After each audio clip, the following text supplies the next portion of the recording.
what has happened on so many levels, including even reportage.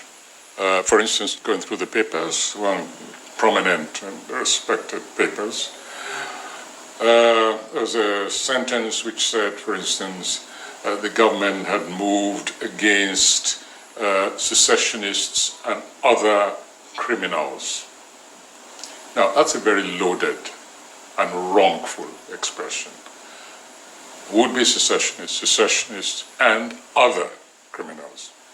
How can you place the will or the wish for separation as a criminal act? That kind of language does not exist in the Constitution, doesn't exist in law. It should not exist in the catalogue of moralities, because it's not an immoral act or position to say that you want to stop belonging to an entity, or even you want to join another entity, because people take a very simplistic approach to so-called secession. Sometimes it just means I want to leave this group and join another group. And we've had examples like that before and after independence. The Ghana, Guinea Union, for instance. And we've had also, even after independence, the separation by fiat or Bakassi awarded to another nation. I mean, it was not just goats and cattle which existed there, it was human beings. They were not asked where they wanted to belong, but with a stroke of the pen, for certain political reasons, consolidated by succeeding governments, the Bakassi people were ceded to the Cameroon. And before that, of course, we had the plebiscite in the Cameroon region, in which a group, the section decided to go with Cameroon, another section to stay with Nigeria. So why on earth, in the name of justice, should anyone classify those who wish to secede or rejoin another nation as criminals? That's wrong, and that is playing the devil's game. It's playing the government claim. Why do I position? Look at the raid, this very bizarre raid, midnight raid, on a law-abiding citizen, which the government now says netted a number of illegal weapons, AK-47s, etc., ammunition. We're now in a situation where, of course, Igboho is saying that these weapons were not there, they were planted. Now, that's one aspect. We can deal with that later on. But more important for me is the position of the government, saying that the existence of these weapons, quote-unquote existence, in Igboho's place, proved that he was planning war against the state.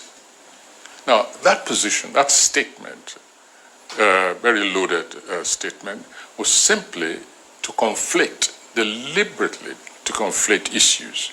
It was to obscure the fact that Igboho and other people, myself included, have been decrying the depredations on the lives of law-abiding citizens, farmers especially, throughout the whole nation, Benue, Kanu, Nasarawa, etc., and saying that it's time, and not just civilians. Danjuma, one state, called on the people, said, don't trust the military anymore. Defend yourselves, whichever way you can. And other governors, some governors, other voices, like governors, have made exactly the same statement. Now, Igboho, even if he had those weapons, he's claiming that his mission was to liberate his people from the tyranny of squatters who now become violent overlords. And he has a good cause in that sense. Testimonies of citizens, farmers especially, who have been brutalized, dehumanized by these squatters who have acknowledged and identified themselves as Fulani, that this decades and decades of this kind of anomalous situation in which the people did not receive the necessary, mandatory, and entitled defense and protection by the security forces, in which sometimes it is the victims who've been jailed, put in prison. There is a recent case in Ibarakba, for instance. We read the personal testimonies of those who were arrested and detained by the police simply for going to challenge those who were tyrannizing over the existence and raping their women. So now, you have a situation where a government is saying, oh yes, the existence of these weapons means that Igboho was planning armed insurrection against the state. So the whole thing from beginning to the end just stinks. The raid, the motivation has become very, absolutely implausibly, degraded.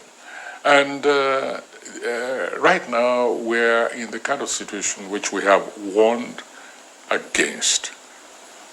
We called on the government to accept its responsibilities. And when eventually our citizens say, enough, we're going to protect ourselves, you say they are arming against the state. A language which we never used to describe or to accuse those who have been proven to be the aggressors in this case. So where are we, you tell me? After raiding his home, the DSS had come out to say that Sunday Igboho is wanted and that he should turn himself in. What would you advise he does in this situation? Well, my advice is not even so much Igboho, but to the government, that they should stop pursuing this person as a criminal. Because you have begun by acting in a criminal fashion against him. Because if and when Igboho comes to trial, I guarantee you it's the government which will be very, very embarrassed. Very embarrassed. So it's not even in the interest of the government. I think they should just tell Igboho, we made a mistake. We should not have acted in this way. You are no longer wanted. Please go back to your home. In fact, escort him to his home, quietly, and let him resume his normal life. To declare him wanted. And again, this is another issue of language. I read in some papers, Igboho is in hiding. Well, but more accurately, he's probably just gone underground, to protect himself and perhaps to be able to continue his declared struggle. I'm not talking now about the secessionist aspect of his struggle. No, I'm talking about what Igboho came out to do and which I believe is still his mission in this nation, to protect, defend his own people, and to let the aggressors know that they are not lords of this nation or any section of it, apart from what they are constitutionally entitled to. So I think the government, it's in no interest. If you bring Igboho to trial, you're just going to get mud in your face, clearly. As far as I'm concerned, it's up to Igboho to decide. He knows what the circumstances were. He knows what happened before his people were killed. And he's the only one who can judge, who can decide for himself. I cannot advise him.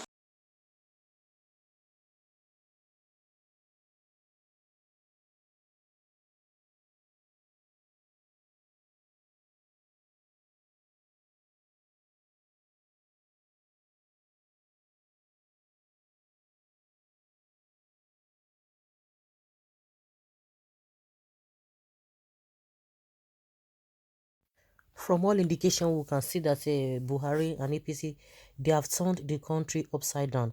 And if you hear clearly from what Professor Soyinka is saying, to secede is not a crime. It is not in the constitution, it's not a crime. But the northerners have made it a crime because people are calling for a breakup. They want to secede. We are no longer interested. We are no longer comfortable in this union. And you say, oh, it is a sin for people to say that. What kind of mindset is that? And people have called upon them to deal with the reason why these people are calling for the agitations, of course, which they know, and that is deceit, because they know that equity is not in place, fairness is not there, nothing is happening, and that is why they don't want to talk about the root cause of this problem. It's a deliberate act, and anybody who tries to move ahead or to forge ahead to say no, we are no longer interested, they term you, term you as a terrorist. That is just their language. What are we talking about? That people say we are no longer interested and you are intimidating everybody. We have never had this kind of a thing before in this country, that Buhari has intimidated everybody. Nobody wants to talk. But thank God for people like Wale Soyinka who are still saying is you cannot cage everybody. Like he said, they are looking for everybody. Who are the sponsors? Who are this? Who are the people they have been talking with?